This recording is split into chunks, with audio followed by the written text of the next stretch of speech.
Movie buffs, welcome back to the Movie Bay. This is D. In today's video, we're going to take a look at 50 really good, solid 80s movies, okay? Now, we got 50 here. They're not in any kind of order. Now, if Tim Talk Talkies was to do another community challenge with 80s movies, then I would put them in order so it would affect the ranking. But this is just a fun list that I put together, so they're in no particular order. So it's just 50 really good movies from the 80s that's in my collection. So without further ado, let's dive in and take a look at 50 solid movies from the 80s, starting with 1983's Scarface, starring Al Pacino. This is probably, in the 80s movies, this is probably top 5, maybe top 10. So this would make any 80s list that's not specific to a genre. So a general 80s list, this will definitely top any 80s list. I don't think anybody will put out an 80s list and this is not in their top 10 at the very least. Scarface. Now, okay, next up we got 1984's Terminator. This is the Terminator anthology, so we're looking at Terminator, the first Terminator. The second Terminator came out in the early 90s. So this is 1984's Terminator. That will probably top any 80s list as well. Next up, 1987's RoboCop. Okay, RoboCop, the original RoboCop. That will probably top a lot of lists from the 80s too. Probably top 10. Here's another one. This is 1984's Ghostbusters. Next up, we have another one that will probably top everybody's list. 1987's The Predator. The original Predator with Arnold Schwarzenegger. Bill Duke, Carl Weathers. Fantastic movie, guys. Fantastic movie. Definitely the best movie in the whole Predator franchise is that very first one. Next up, we have Batman 89. Batman 89. This is Batman 89 out of the entire Batman franchise. I will put it up in the top. Definitely out of all the Batman movies in the entire Batman franchise, it's in the top 5. Where it would slot on your list, I don't know, but it's in my top 3 for the best Batman movies. Well, maybe top 4. Top 5. Next up, we have 1982's First Blood. First Blood was an incredible movie. I enjoyed First Blood. To me, First Blood and the one that was called Rambo, I think that one is the 4th movie in the franchise. The original First Blood and that 4th movie in the franchise just called Rambo, they are the best ones in the entire series, in my humble opinion. Next up, we have 1986's Aliens. The second movie in the franchise is called Aliens, Alien with an S. I don't know why they named it Aliens instead of Alien 2, but it is what it is, Aliens. This is the Alien quadrilogy. Next up, we have 1982's The Thing. John Carpenter's The Thing, 1982. Okay, we have 1988's Die Hard. 1988's Die Hard, starring Bruce Willis. Next up, we have... Okay, I got it. Oh, got my order messed up here. All right, here we go. I'm going to keep it in my little order here. It's not in the order, but the way I got them written down. Nightmare on Elm Street. We have the original Nightmare on Elm Street from 1984. The original Nightmare on Elm Street. Next up, we have, from 1985, Back to the Future. The original Back to the Future, 1985. Okay, we have, man, my stacking is crazy today. That's all right. We have, oh, I was right. Okay. So we have 1989's Harlem Nights. This movie right here is one of the best movies. This came right at the tail end of the 80s, going right into the 90s. And man, this one left the 80s with a bang. Fantastic movie, great cast. Definitely a banger from the 80s. Next up, we have 1980's The Blues Brothers. Definitely a classic. Definitely will top any 80s list. Not sure how high, but this will definitely go beyond mid-pack on the 80s list. Well, it should, but, you know. I'm just saying that because everybody's taste in movies is different. I'm just, you know, just having a little fun with you guys. Where it would slide on somebody's list, I don't have nothing to do with that. Next up, we have Christine. Christine came out in 1983. Next up, we have 1985's Clue. This was this movie was so good. The cast was perfect. The mystery was great. Everything about this movie was good. Clue was a funny movie. Very funny, very entertaining. And it still holds up very well. You can watch this movie today and be properly entertained by it. Okay, next up we have Child's Play. We have the original Child's Play from 1988, which started a movement. TV shows, reboots. This is a fantastic start to a great franchise. All the movies aren't great, but for the most part, the Child's Play franchise or the Chucky franchise, whichever one you want to call it, it's a pretty solid franchise overall. Next up, we have 1982's E.T. E.T. is a very important movie. It's a very important movie to cinema as a whole, and it's a very important movie for the 80s. Okay, we have another movie that's very important for the 80s and very important to its genre, Space Odysseys. And that's going to be The Empire Strikes Back, 1980. The Empire Strikes Back. Next we have 1980 again. We have The Shining. One of the best horror movies ever made. Stanley Kubrick's masterpiece. Next up, we have a really fun movie from 1984. We have The Gremlins, which spawned a sequel, The Gremlins. Next up, we have the first of a trilogy. We have, and a TV show. No, not a TV show. Was this a TV show? Anyway, we have Beverly Hills Cop. The original Beverly Hills Cop came out in 1984. And as you can see, this is the triple pack. It spawned at least 2 more movies. Next up, from 1984, part of a quadrilogy and a remake and a new Netflix show. This in this, I want to say like third or fourth season. We have The Karate Kid, the original Karate Kid from 1984. A lot of these movies started a lot of franchises that are still going on today. Next up, we have 1982. Rocky, the original, no, I'm sorry, this Rocky 3. Rocky 3 came out in 1982. This is the heavyweight collection. As we know, Rocky is still going, not Rocky, but Rocky pretty much led us into Creed. So Creed is his own thing, but it's definitely got that Rocky DNA. So it's still going for the most part. 1988's Coming to America. Legendary movie. Legendary comedy, one of the best movies out there as far as comedy, definitely one of the better movies from its day. Here's one that's pretty serious. This one is hardcore right here. 1988's Mississippi's Burning. Mississippi Burning, 1988. This movie right here was, this one was a deep one. We have 1982's Star Trek, The Wrath of Khan. The Wrath of Khan. Now, it's a great debate between a lot of Trekkies and non-Trekkies. People who just like these movies, but they may not be Trekkies. I consider myself a Trekkie.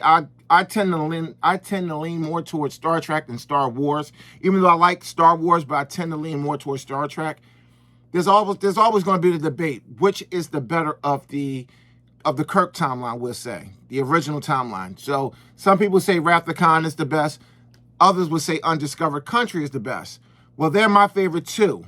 So if I had to pick personally between The Wrath of Khan and Undiscovered Country, me personally, I would go with Undiscovered Country. Even though I love The Wrath of Khan, I would most definitely go with Undiscovered Country over The Wrath of Khan. But Undiscovered Country came out in the 90s, in the early 90s. So there we go. Next up, we have a movie from my childhood that really is a sentimental piece for me because We always watched this around the holidays at my house when I was a kid. This movie used to always come on around Thanksgiving time. Between Thanksgiving and Christmas, this movie used to always air on TV. And this Clash of the Titans, 1981's Clash of the Titans. Very, very important movie for me. Next up, we have the remake to the classic The Fly, starring Jeff Goldblum. This is actually a remake. This is not the original, but it's a fantastic remake, and it came out in 1986. A really good movie. Definitely one of the better movies from the 80s. Next up, we have 1987's Lethal Weapon. The original, as you can see, is 4 movies right here alone. So Lethal Weapon, it actually spawned a TV show. I didn't care too much for the TV show, but I did enjoy all 4 movies. The first 3 more so than the last one, but I really did like Lethal Weapon. Great, great, great series. Okay, that was 1987. 1986. Now, this is another one that's important for me because when I was a kid in school, we used to watch movies in the classroom on Fridays. And this was whenever I look at this movie in my collection, I go right back to when I was a kid and we used to watch movies in school. I call this a school movie. But this is Disney's 1986 Flight of the Navigator.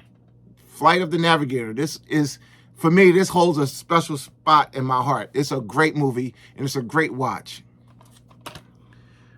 Next up, we got 2 movies. Again, another schoolroom movie. Well, the first one is 2 of them here. I'm cheating here. I'm giving you 2 for 1. Two movies are going to take up 1 spot.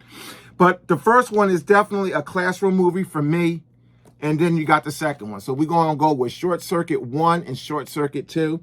Short Circuit, you got 1986 for Short Circuit and 1988 for Short Circuit 2. Short Circuit 1 and 2, both of those are great watches. Number 5 is Alive. Great one. And this one right here, the little robot here would always say, compliance. So, great movie. Had a lot of fun with those. Next up, we have, let's see. I think I got my year all messed up here, but that's fine. We got Young Guns. If I'm not mistaken, I think I wrote this down wrong, guys. Bear with me. I'm not going to include the year for Young Guns. So, let me see here. It looked like 1988. 1988 Young Guns. There we go. Next up, we have 1985's Brewster's Millions. I don't really need to say a lot about this one. So, Brewster's Millions, he had 30 days to spend $30 million for a chance to get $300 million. And by the time he got done spending that $30 million, he was sick and tired of money. Imagine trying to spend $30 million in 30 days back in 1980 and back in 1985. Imagine. Just imagine trying to do that. What $30 million could have got you back in 1985? Well, if you watch this movie, you'll have an idea of what you could do with $30 million in 30 days back in 1985. Nowadays, you can blow $30 million in probably a week. And I'm talking just probably less than that. So again, Brewster's Millions. Next up, we have 1987's Planes, Trains, and Automobiles. A really great movie. I really enjoyed Planes, Trains, and Automobiles. Great movie. John Candy, Steve Martin. Can't go wrong with that one. Here's one that's, it's a movie, it's not really a great movie, but I always liked the concept of this movie. Sometimes I'll lean towards a movie for the concept of it. Not so much the acting or anything like that. Even the story could be trash, but the concept of it. And that's going to be 1989's The Shocker. You know, it was something about this. The guy was a killer. He got executed by the electric chair. Something happened. It went wrong. And he was just able to travel through electrical outlets and things like that and kill people. This was a really decent movie. It was different. This movie is right up there to me with like a movie like Dr. Giggles. I didn't really care too much for neither one of these movies, but I would definitely want these in my collection. This and Dr. Giggles, which I don't have right now, but they kind of, when I think about one, I think about the other. Make sense? So Wes Craven's The Shocker. Not a terribly good movie, but I like the concept of it. Next up, we have 1987's Fatal Attraction. Fatal Attraction, this movie was really, really good. I'm telling you, this Sleeping with the Enemy, Disclosure, those type of movies, I really do like these. If you like, movies where, you got a psycho lover, you can't go wrong with Fatal Attraction. Fatal Attraction was one of those movies where it was the buzz when it first came out. They talked about it on the daytime talk shows. It was like Ghost. Remember that movie Ghost? When that came out, that was like the talk of the town. Fatal Attraction, Sleeping with the Enemy. These movies are all like the talk of the town movies, especially when you're young. Well, I was a young kid when this came out. And you would hear your mom talking about it with her girlfriends and stuff like that. So I remember Fatal Attraction was a big thing when it first came out. And it was a good movie. Watching it as an adult, it's a good movie. It holds up. Next up, we got another one with Eddie Murphy. We got Trading Places. I loved Trading Places. This was a great comedy. A great comedy. Definitely. I'm sorry. Let's see. Trading Places came out in 1983, so it's one of the earlier 80 movies. Fantastic movie. Very funny, and it still holds up to today. A lot of these movies do hold up. Now, some of the movies, even a lot of these movies with their effects, like Star Trek, the Alien movies, they hold up. Christine holds up. And the reason why, I'm sorry, guys, we're going to finish the list, and the reason why a lot of these 80s movies hold up is because they use practical effects. They didn't kill it with the CGI. Now, I get it. To do some of the stuff that modern movies need to do for that wow factor, they got to use CGI. Practical effects aren't practical anymore. I get it. But the reason why a lot of these movies still hold up and look pretty good today is because a lot of the effects was done practically. Make sense? Okay. 1989's Lean on Me. Morgan Freeman, he killed it as Joe Clark. He killed it in this movie. This is a great movie. This right here, this is a solid piece right here. Lean on Me. Next up, we're getting down to it. This one, now, if I was doing like a list of, if I had these in like an order for like a community challenge or something, this would definitely be higher up on the list because of how important this movie is. And this is The Abyss. Now, I'm not sure what's going on with this movie. There's no Blu-ray for this. There's no 4K for this. Come on, Cameron. We need you to get to work on this and True Lies. Stop playing with us, man. But anyway, what makes this movie so important is the effects for this movie ultimately led to the effects for Terminator 2, Judgment Day. This movie right here is a very important movie. The effects in here is groundbreaking. Absolutely groundbreaking. Because everybody talk about how groundbreaking the effects for T2 was. Well, it all started right here. It all started right here. And to be honest with you, the effects really started with Flight of the Navigator. He got inspiration from Flight of the Navigator for T2 for the liquid metal, for the T, whatever the hell it was. I forget right off the top. T800, no, the T1000.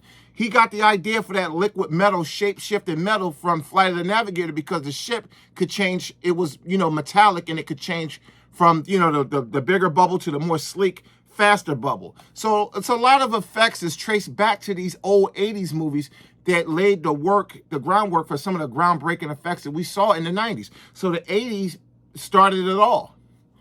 And The Abyss is one of them. Very important movie, very. We just don't understand how important this movie really is. And I'm surprised we don't have a Blu-ray for this or 4K. Anywho, 1989, The Abyss. Very important movie, guys. Okay, next we're moving into 1988's Alien Nation with Mandy Patinkin. You got Terrence Stamp and James Caan is in here. Definitely James Caan. Rest in peace, James Caan. Truly a legend. This actually spawned a awesome TV show called Alien Nation. That was a good show. I did like that show. It was a good cast, solid. I had no problem with the TV show. Sometimes they can make these movies into a TV show. For example, Lethal Weapon. I didn't like that one. But this, I love the TV show that came from it. It ran for, I think I want to say, 2-3 seasons it ran for. But this was a really good movie right here. I loved Alien Nation. Really good movie. Alien Nation, this was, 1988. All right.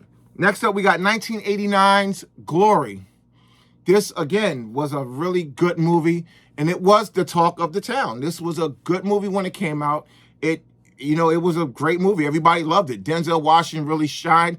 This is one of the movies that put Denzel Washington on the map. This was one. He did a lot of movies that really blew him up, but this was the start of his superstar rise. I mean, you got movies like Soldier Story, a lot. I can't sit here and name all of the early Denzel movies, but this is definitely one of the ones. Glory came out in 1989, a fantastic movie.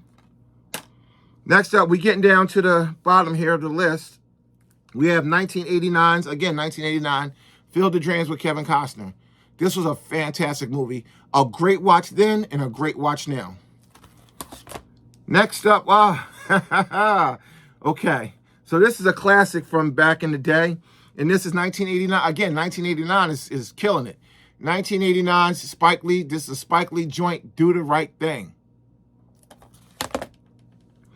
We got a couple of, so from 1982 to 1985, we got Charles Bronson's Death Wish 2 and 3. The first one came out in the 70s, so I couldn't put it here, but Death Wish 2 and 3 are my favorites. Death Wish 4, The Crackdown, I didn't like that one. Death Wish 5, The Faces of Death, I didn't like that one either. I got it in my collection, but 2 and 3, well, 1, 2, and 3 are my best, but I couldn't put the first one in. Next up, we have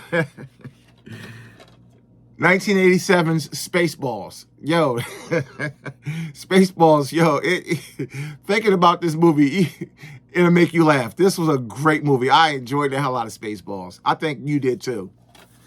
Last but not least, and again, this list isn't in order. So, you know, I just grabbed them at random, you know. So, Indiana Jones and the Raiders of the Lost Ark came out in 1987. I want to say 1981. 1981 for Raiders of the Lost Ark. Let me see here real quick, because I don't think that was 81. I don't think it was that long ago. I think it was, yeah, 1981. 1981, Indiana Jones, Raiders of the Lost Ark. So that's it. That's 50 really cool movies from the 80s. No honorable mentions because the list was that long. I enjoyed doing this. I enjoyed taking the time to write this list down. And again, if Tim Talk Talkies have a community challenge where he's going to do top 25 80s movies, basically, you'll see 25 movies from this list in that video, because these are the movies that I really hold near and dear to me from the 80s that's in my collection. It might be tweaked a little bit. Well, it's going to be cut in half, really, but you might even see a couple that wasn't here. But anyway, because the Tim Talk Talkies, those community challenges require a little bit more thought than a list like this. So thanks for watching. I'll see you in the next one.